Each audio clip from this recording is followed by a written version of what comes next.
Good morning students, मैं संदीप कुमार आज आपके सामने फिर से लेकर आया हूँ थ्योरी ऑफ मशीन की क्लास में।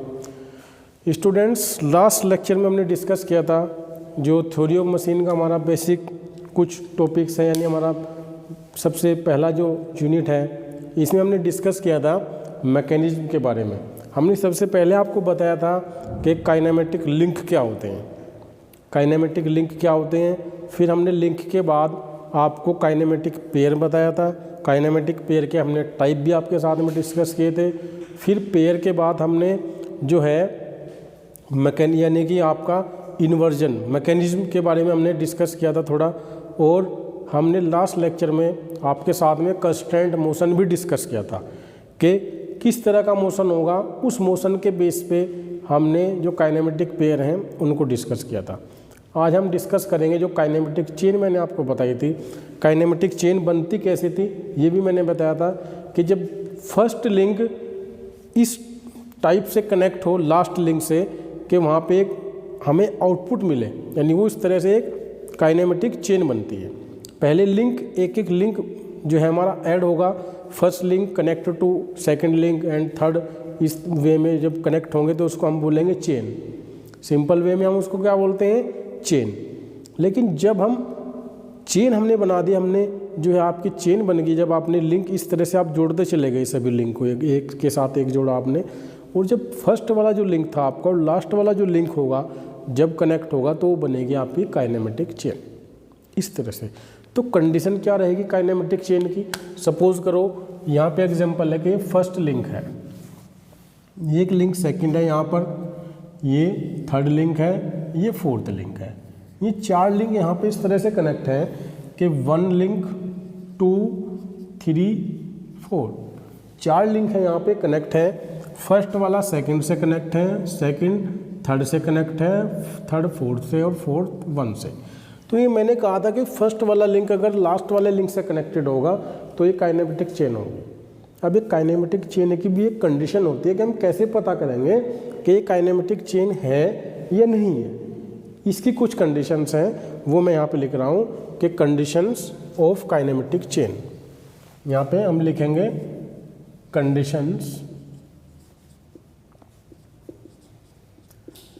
Conditions of kinematic chain. अब कंडीशंस क्या हैं इसकी काइनेमेटिक चेन की, ये यहाँ पे हम डिस्कस करेंगे। अभी हमें एक फॉर्मूला याद रखना है। क्या याद रखना है? J plus H/2 equal to 3L/2 minus 2, 3L/2 minus 2।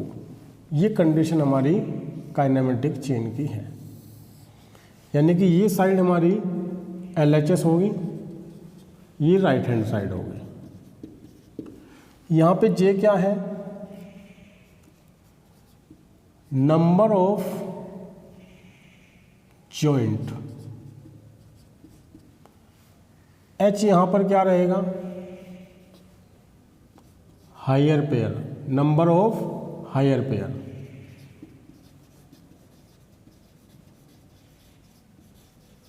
Number of higher pair. L यहाँ पर नंबर ऑफ लिंक होगा, नंबर ऑफ लिंक होगा L।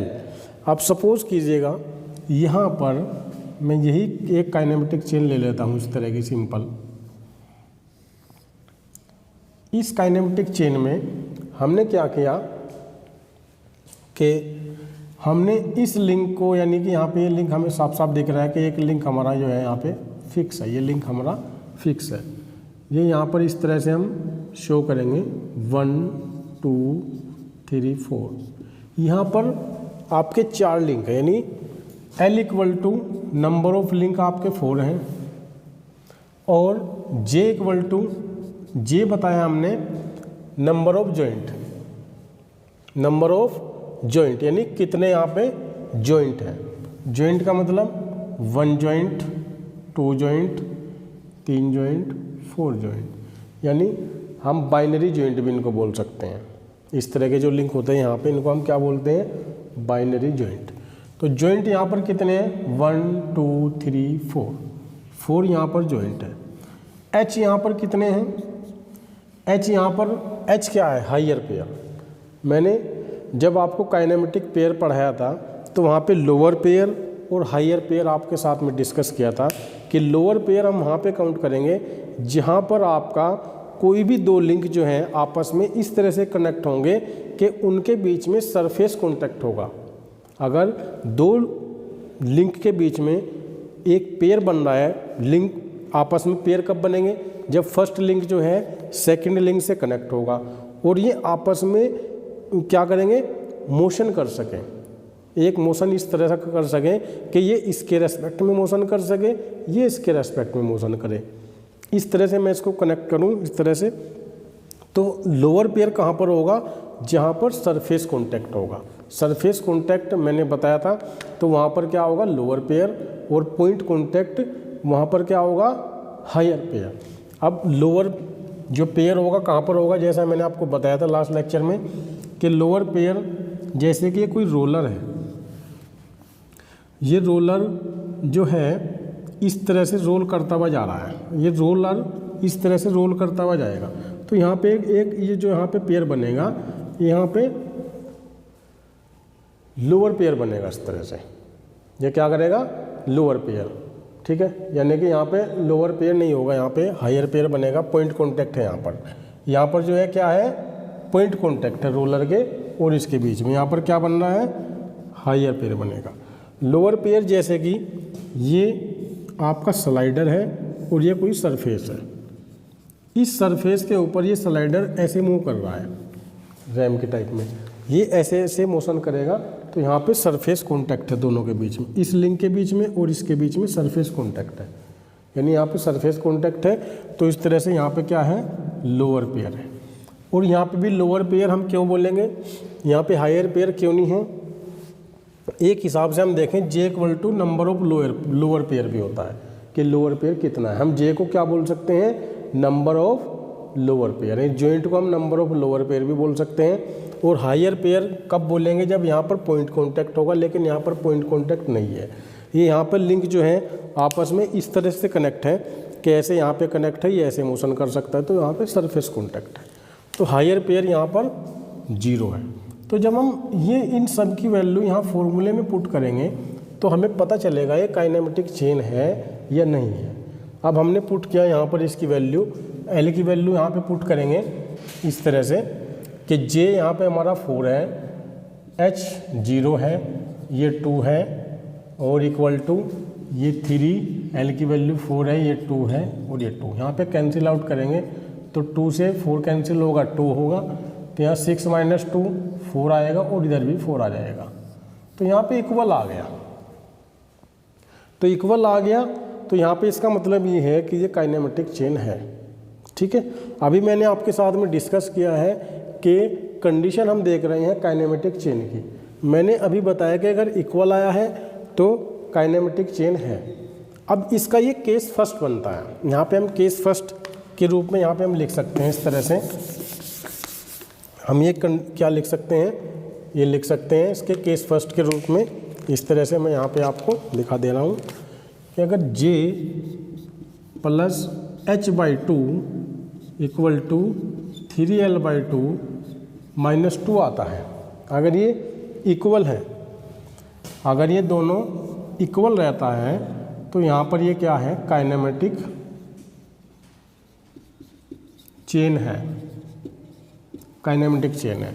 अगर j प्लस h/2 क्या रहता है, लेस देन रहता है, यानी कम रहता है, यानी राइट हैंड वाली साइड जो है ये कम रहती है 3l/2 माइनस 2 से, तो तब क्या कंडीशन बनती है, अगर ये वैल्यू ज़्यादा आती है और ये वैल्यू कम आती है तो तब क्या कंडीशन बनेगी आपकी, तब जो है कंस्ट्रेंट चेन बनेगी।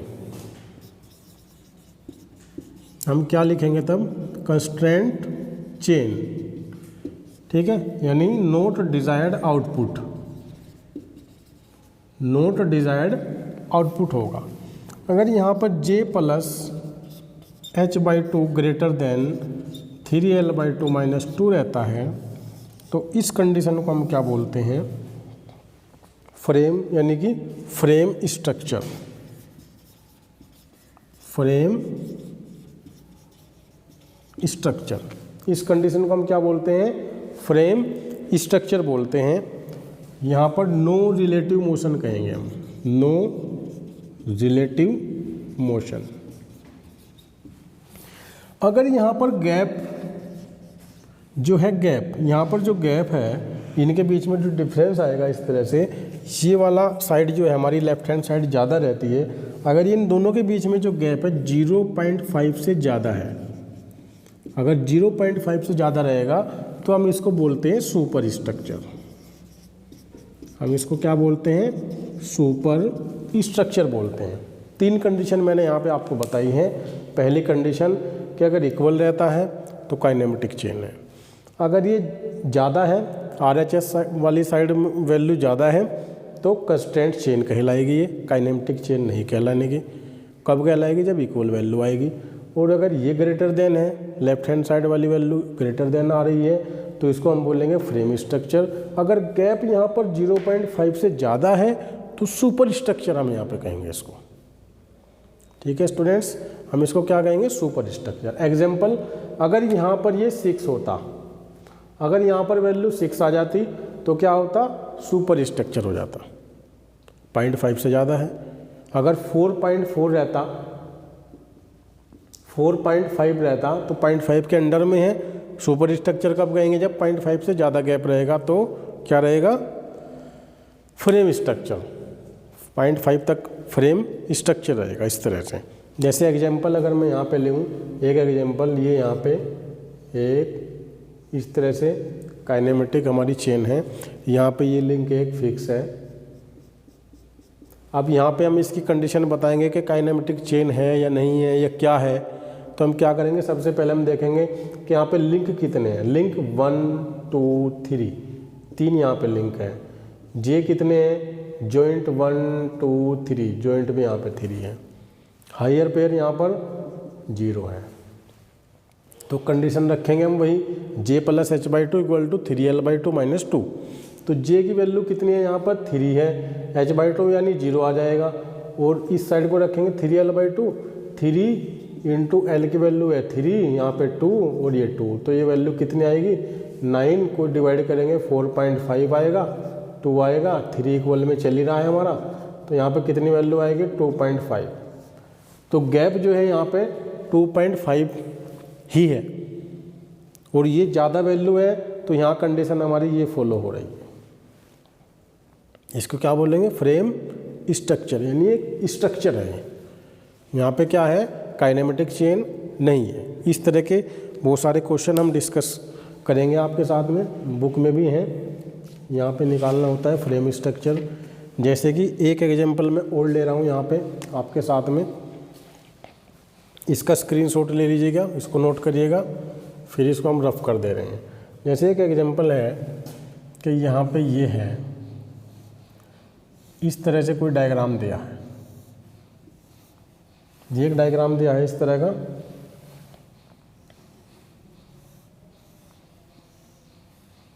ये इसमें पूछा गया था कि काइनेमेटिक चेन है क्या है, इसको बताएं कि क्या है। तो यहाँ पे हमें साफ दिख रहा है लिंक कितने, हम यहाँ पे काउंट करेंगे। लिंक 1 2 3 4 5 6, 6 यहाँ पर लिंक है। लिंक कितने हैं? 6 है, क्योंकि ये जो है ये पूरा एक ही लिंक काउंट होगा। यहाँ पे सोचेंगे कि ये लिंक है, ये नहीं है। इस तरह से अगर बना हुआ होगा तो यानी ये एक ही लिंक को रिप्रेजेंट करेगा, ये हमारा एक ही लिंक रहे। अगर इस तरह से केस बनता है तो 6 लिंक है। जॉइंट यहाँ पर 1 2 3 4 5 6 एंड 7, जॉइंट यहाँ पर 7 है। जॉइंट यहाँ पर 7 है, तो 7 जॉइंट है। हायर पेयर यहाँ पर है नहीं, तो कंडीशन लगाएंगे j + h/2 = 3l/2 - 2। तो j की वैल्यू यहाँ पर 7 है, इक्वल टू 3l 6 है और 2 है -2। कैंसिल आउट होगा तो 3 आएगा और 9 7, तो इक्वल आ गया। 7 = 7, तो यानी ये काइनेमेटिक चेन है। ये क्या है, काइनेमेटिक चेन है। इस तरह से इसको मैं सभी स्क्रीनशॉट इसका ले लेंगे, मैं इसको फिर रफ करूँगा। कितना समझ में आ गया? अब मैं अगला टॉपिक आगे की तरफ बढ़ते हैं। हम आप पढ़ाएंगे आपको degree of freedom. Degree of freedom देखेंगे आप।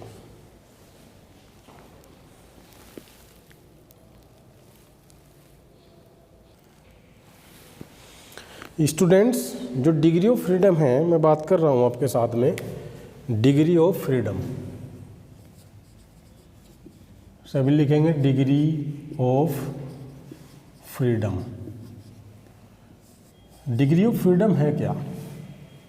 तो डिग्री ऑफ फ्रीडम को लिखेंगे the minimum number of independent variables, यहाँ पर लिखेंगे the minimum number of independent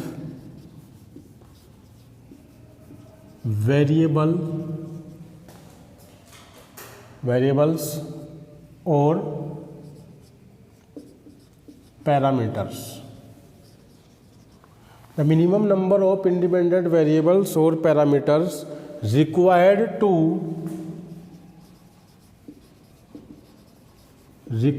to किसके लिए रिक्वायर्ड चाहिए हमें? पोजीशन के लिए। Required to define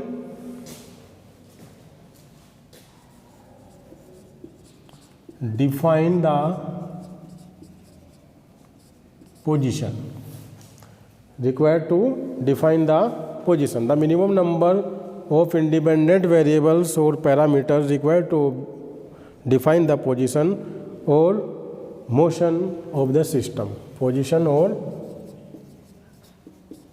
motion of the system, ठीक है, of the system is known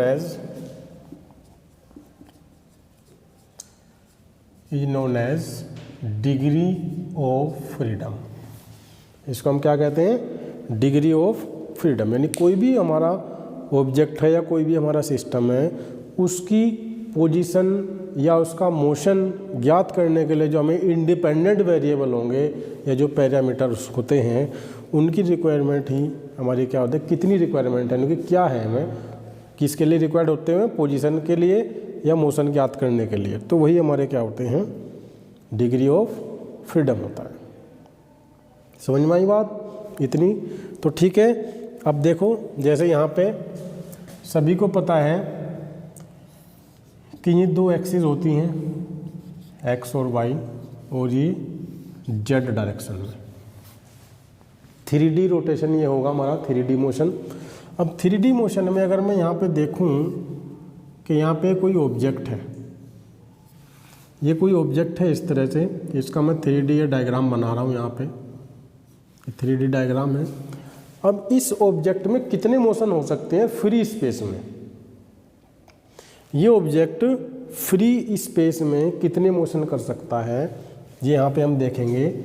एक मोशन ये ऐसे कर सकता है, एक मोशन ये ऐसे कर सकता है, यानी ऐसे मोशन कर सकता है एक्स डायरेक्शन में, और एक ये इसी के सापेक्ष जो है सर्कुलर मोशन कर सकता है। ये जो ऑब्जेक्ट है ये ऐसे मोशन कर सकता है और यहीं पे रोटेशन कर सकता है, इस तरह से रोटेशन भी कर सकता है और ऐसे भी मोशन कर सकता है। फिर ये ऐसे भी मोशन कर सकता है, अप एंड डाउन, और फिर इसी के रेस्पेक्ट में सर्कुलर मोशन भी कर सकता है। यानी कि ये पोजीशन ये थी, ऐसे मोशन कर सकता है, ये ऊपर नीचे मोशन कर सकता है, और इसी के रेस्पेक्ट में ऐसे भी मोशन कर सकता है, सर्कुलर भी रोटेशन ले सकता है। अभी तो मैंने यहाँ पे बताया था कि यहीं पे ऐसे मोशन कर सकता है और ऐसे, लेकिन यहाँ पे ऐसे मोशन कर सकता है और ऐसे मोशन कर सकता है। क्लियर आपको? आई होप समझ पा रहे होंगे। फिर एक हमारी जेड डायरेक्शन ये बनती है, ये जेड डायरेक्शन में ऐसे भी मोशन कर सकता है, इस तरह से जेड डायरेक्शन में मोशन कर सकता है, और जेड में सर्कुलर मोशन भी कर सकता है। तो यानी हम यहाँ पे देख पा रहे हैं कि मैक्सिमम जो यहाँ पे हो रहा है मोशन वो कितना हो रहा है, मैक्सिमम यहाँ पे क्या है 3 ट्रांसलेटरी मोशन और 3 रोटेशन मोशन, 3 ट्रांसफर मोशन और 3 रोटेशन मोशन। तो यहाँ पे यानी मैक्सिमम हम देख रहे हैं कि 6 यहाँ पे मोशन कर सकता है। यानी ये जो उसकी वेरिएबल्स हमने देखे हैं यहाँ पे कि कितने तरह से हम इसकी पोजीशन निकाल सकते हैं, कितनी पोजीशन यानी कितने मोशन ये कर सकता है। तो यानी इसकी मैक्सिमम हम कह सकते हैं जनरल लैंग्वेज में कि डिग्री ऑफ फ्रीडम कितनी है फ्री स्पेस में, इसकी हम बोल सकते हैं 6।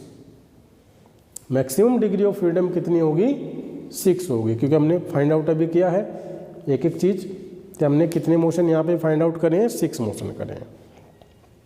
ठीक है 6। और फिर जब हम डिग्री ऑफ फ्रीडम निकालेंगे कि हमने किसी भी ऑब्जेक्ट की डिग्री ऑफ फ्रीडम निकालनी है, हमें क्या निकालनी है, डिग्री ऑफ फ्रीडम निकालनी है। तो डिग्री ऑफ फ्रीडम के लिए हम क्या करेंगे, 6 में से माइनस करेंगे जितना भी होगा। अब माइनस क्या होगा, रिस्ट्रेंट, जो भी रिस्ट्रेंट हमारा होगा उसे हम क्या करेंगे, माइनस करेंगे रिस्ट्रेंट से। ठीक है, ये डिग्री ऑफ फ्रीडम निकालने का एक जनरल हमारा क्या रहेगा, फॉर्मूला रहेगा। ये क्या है, यानी ये वो मोशन है, these are motion which not depend, ये वो रहेंगे, these are motion which are not depend of this object पे डिपेंड नहीं रहेंगे। तो इस तरह से हम इसको करेंगे। जैसे मैं कुछ एग्जांपल यहाँ पे ले रहा हूँ, एग्जांपल में क्या रहूँगा, पेयर लूँगा, रिस्ट्रेंट लूँगा और डिग्री ऑफ फ्रीडम लूँगा। यहाँ पे पेयर, रिस्ट्रेंट्स और degree of freedom. Number first में एग्जांपल ले रहा हूँ यहाँ पे इस तरह से, ये कोई हमारा बाइनरी जॉइंट है, 2 लिंक है हमारे, एक लिंक 2 लिंक। अब यहाँ पे जो 2 लिंक हैं आपको दिखाई दे रहे हैं, ये वाला लिंक ऐसे मोशन कर सकता है, ये वाला लिंक ऐसे मोशन कर सकता है। यानी कितने तरह से ये मोशन कर सकता है, यानी कितने तरह से हम यहाँ पे देखेंगे कि ये मोशन नहीं कर सकता।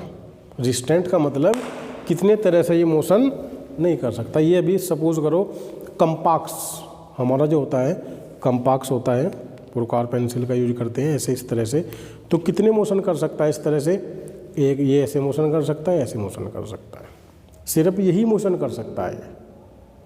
जो कंपाक्स है हमारा वो सिर्फ यही मोशन कर सकता है, सिर्फ एक मोशन, बाकी जो 5 इसके मोशन हो गए वो नहीं कर सकता।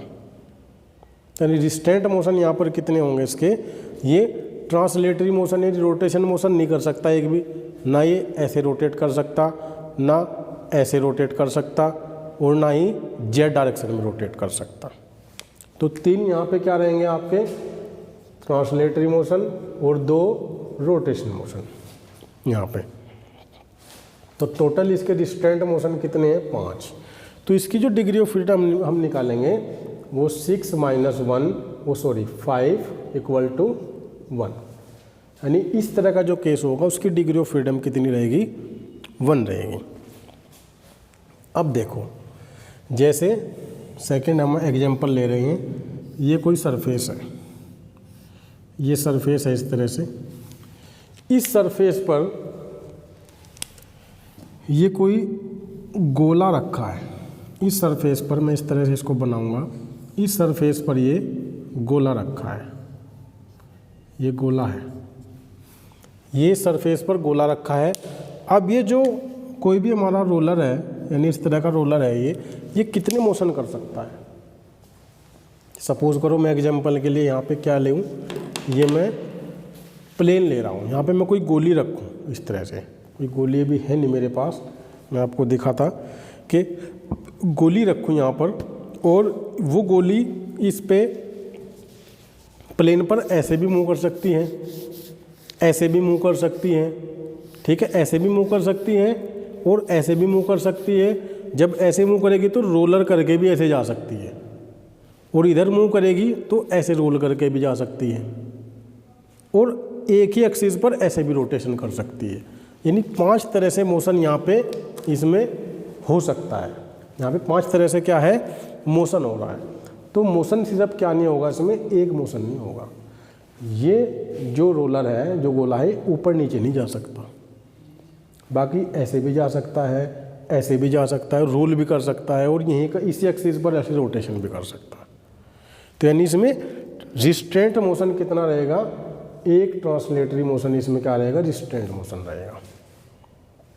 इसकी डिग्री ऑफ फ्रीडम निकालेंगे हम 6 - 1, 6 - 1 यानी डिग्री ऑफ फ्रीडम 5 रहेगी। अगर मैं अगला एग्जाम्पल लूँ सेम ऐसे ही, इसी एग्जाम्पल पे ये हमारा क्या है, कोई एक प्लेट है, ये प्लेट है और यहाँ पे क्या है, ये कोई इस तरह से सिलेंडर टाइप ऑब्जेक्ट है, सिलेंडर टाइप ऑब्जेक्ट रखा है, सिलेंडर टाइप ऑब्जेक्ट। यहाँ पे कितने रिस्ट्रेंट मोशन है, अब ये जैसे सिलेंडर टाइप है ये रखा है, ये यहाँ पर है, ये ऐसे मोशन कर सकता है, ये ऐसे मोशन कर सकता है, ऐसे भी मोशन करके जा सकता है, ठीक है, यानी ऐसे नहीं जा सकता करके मोशन, ऐसे जा सकता है, ऐसे रोटेट कर सकता है। यहाँ पे हम देख रहे हैं कि यहाँ पे 2 रिस्ट्रेंट मोशन आ जाएंगे इसमें, 1 ट्रांसलेटरी और 1 रोटेशन, क्योंकि ये तो गोल था सभी साइड से रोलर था, ये तो ऐसे रोटेट कर, लेकिन ये नहीं कर सकते, इसमें एक हमारा रोटेशनल मोशन आ जाएगा जो इसको रोकेगा, तो यानी ये इस पर डिपेंड नहीं करने के, तो यानी इंडिपेंडेंट यहाँ पर कितना आ जाएगा, इसकी जब डिग्री ऑफ फ्रीडम निकालेंगे तो 6 - 2 यानी डिग्री ऑफ फ्रीडम इसकी यहाँ पर 4 आएगी। आई होप इतना डिग्री ऑफ फ्रीडम आपको ये समझ में आया होगा, इनको नोट करिएगा।